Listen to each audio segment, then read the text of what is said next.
This video is brought to you by whosewear, neckwear and accessories. Also by Empower True Line. Stay tuned for products coming through. Subscribe, hit that notify bell so you can get those notifications. Life's music.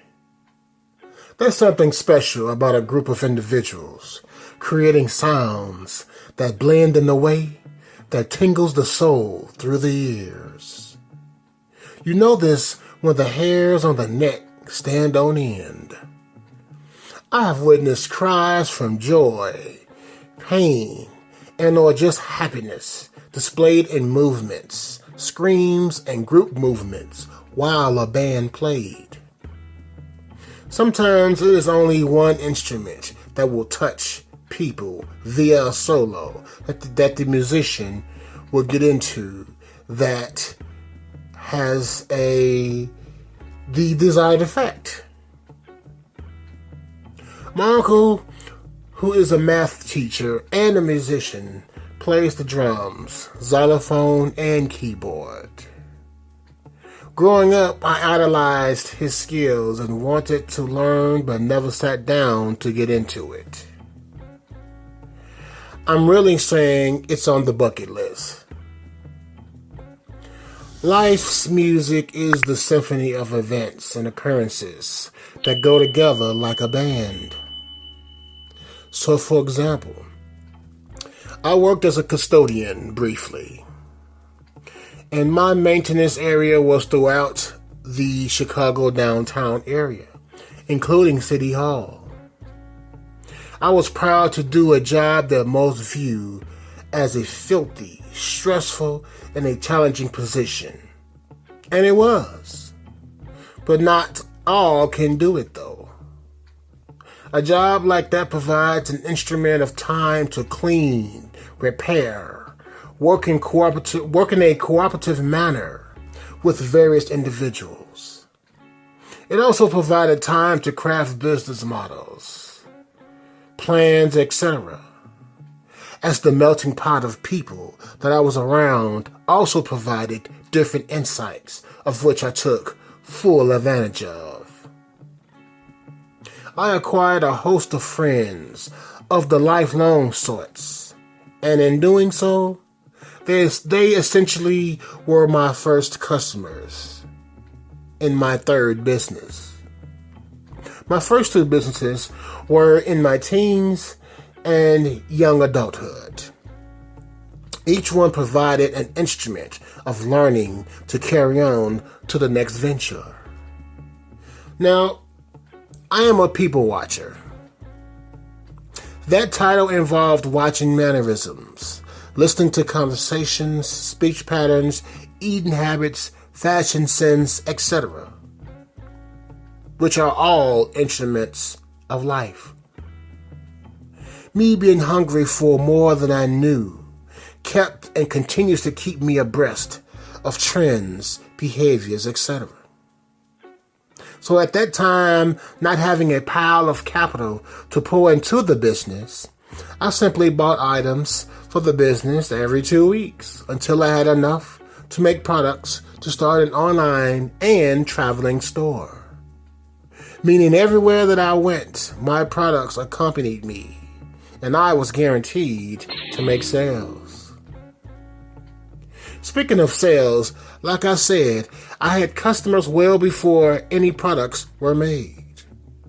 That said, I used the instrument of information, hyping up a business that at the time was only a concept. To get the ball rolling, along with promotion of future products, I designed business cards and made the purchase for them to hand them out. Keeping the to come business fresh in the minds of those in the offices that I cleaned and maintained. I really had the ladies on board, as when restroom issues were constant, I was the only one that they called on.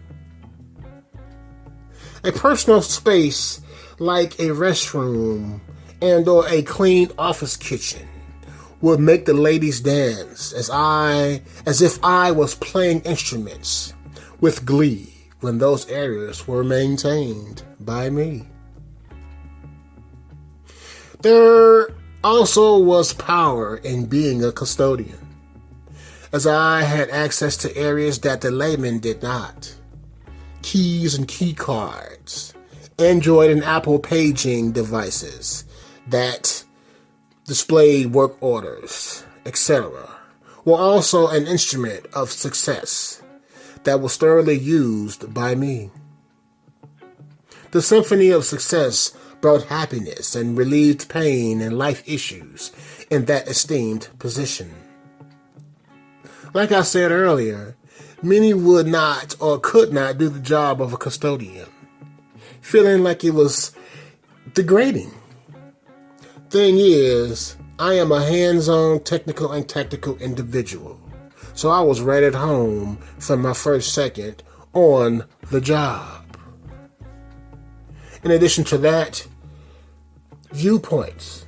It is all how you look at things that give you more pros than cons. I'm aware of the cons, but I make them work for me and divert them into the pro section. Meaning, I see a pile of shit in the grass. You see a pile of shit in the grass. They see a pile of shit in the grass. But I'll look at it as fertilizer for my garden. I ended up meeting a few important individuals along the way, including the union's president, of which we had an in-depth impromptu meeting as we rode the various elevators in several downtown Chicago buildings.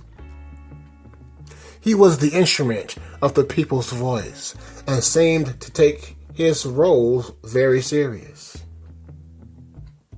Like Lieutenant Colonel John Smith, I loved it when a plan came together like a symphony of instruments, touching lives, souls of the listeners, making them feel some type of way. And I was the conductor and enjoyed and continues to enjoy being a movement unto myself and others. All said, the instruments of life play right and long enough to become a better being better, will always have a place in this society. You can do it, put your mind and body into it. No excuses. No getting used to having less. Money makes us smile, but focus on true happiness. Because you see, I am you and you are me. And this is why this is Rasta's Realities. And that's the reality.